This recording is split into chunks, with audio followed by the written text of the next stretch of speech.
Un mec accroché à 20 mètres de haut, tronçonneuse à la main, sur un arbre qui peut tuer. Tu sais combien il gagne? Attends, parce que la réponse va te surprendre. L'arboriste grimpeur certifié, c'est le spécialiste qui intervient sur les arbres dangereux en hauteur.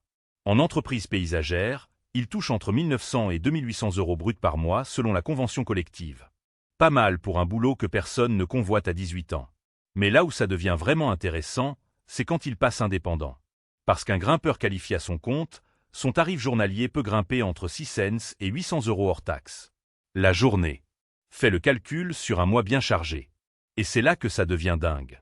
Un ingénieur paysagiste débutant en bureau d'études, lui, démarre entre 2000 et 2500 € bruts. Autrement dit, le gars avec le diplôme d'ingénieur et le costume gagne potentiellement moins que celui qui taille les arbres à la tronçonneuse suspendue dans le vide. Et avec les risques climatiques, les tempêtes, les chutes d'arbres en ville, la demande n'a jamais été aussi forte.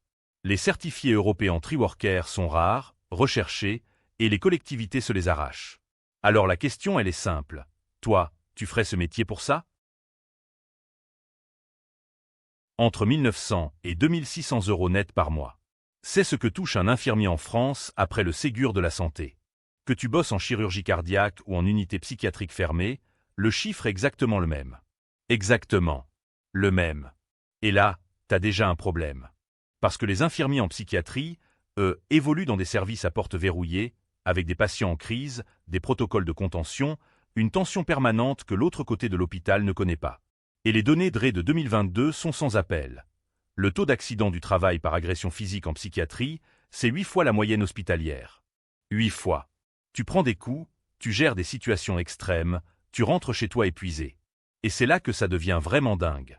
Dans la convention de la fonction publique hospitalière, il n'existe aucune prime spécifique psychiatrie. Zéro. Pas une ligne. Résultat, plus d'un poste sur 4 est vacant dans certaines régions, les heures sup s'accumulent, le burn-out explose, et les infirmiers partent s'installer en libéral. Un métier à part, payé comme les autres. Toi, tu ferais ce taf pour ce salaire-là? Il gère les bagarres dans les couloirs, les crises d'angoisse, les absences, les urgences médicales. Il est en contact direct avec parfois 1000 élèves par jour. Et il touche entre 900 et 1100 € net par mois. Voilà le salaire réel d'un assistant d'éducation en lycée public en France. Ramené à l'heure, ça donne environ 5,30 € net. Pour comparaison, le SMIC horaire brut 2024, c'est 11,65 €. Autrement dit, quelqu'un qui empile des cartons au supermarché du coin gagne plus à l'heure que lui. Legalement. Et c'est là que ça devient vraiment dingue. Ce n'est pas un job étudiant sympa avec peu de responsabilités. C'est un contrat de droit public, signé avec l'État français, qui te place dans la catégorie la moins rémunérée de toute la fonction publique. Et ce contrat, il est plafonné à 6 ans. 6 ans maximum. Avec 0 débouché statutaire automatique à la sortie. Pas de titularisation garantie, pas de passerelle directe vers un poste fixe. Tu donnes 6 ans de ta vie à gérer une école, et après, tu recommences à zéro ailleurs. Des milliers de jeunes diplômés occupent ce poste chaque année en croyant que ça va ouvrir des portes. Les portes, elles restent fermées. Toi, tu ferais ce boulot pour 900 € par mois? 1800 € net par mois. C'est ce que touche un kiné salarié en établissement petite enfance. Diplôme en poche, 4 ans d'études et un salaire qui flirte à peine avec le SMIC multiplié par 1.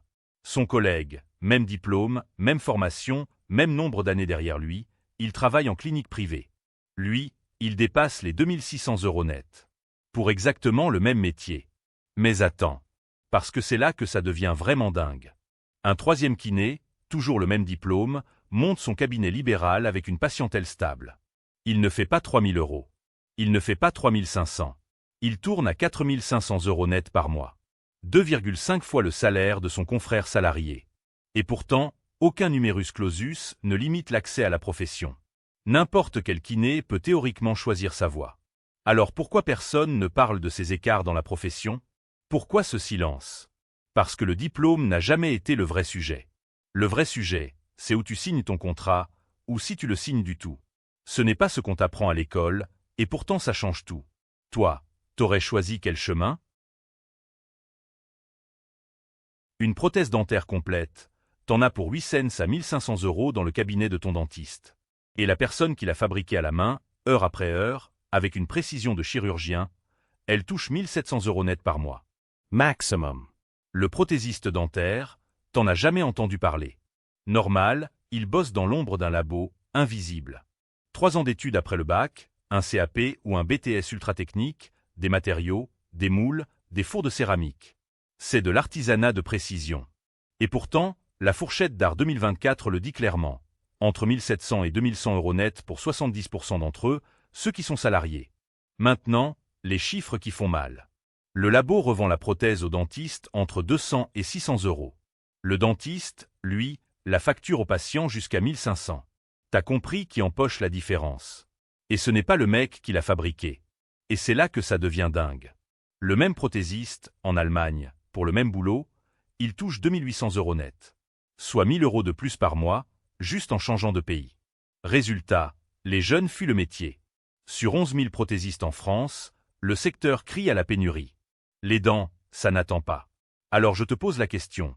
Toi, t'accepterais de fabriquer les dents de quelqu'un pour 1700 € par mois? Il connaît ton adresse. Il sait quand tu es absent. Il sait ce que tu commandes.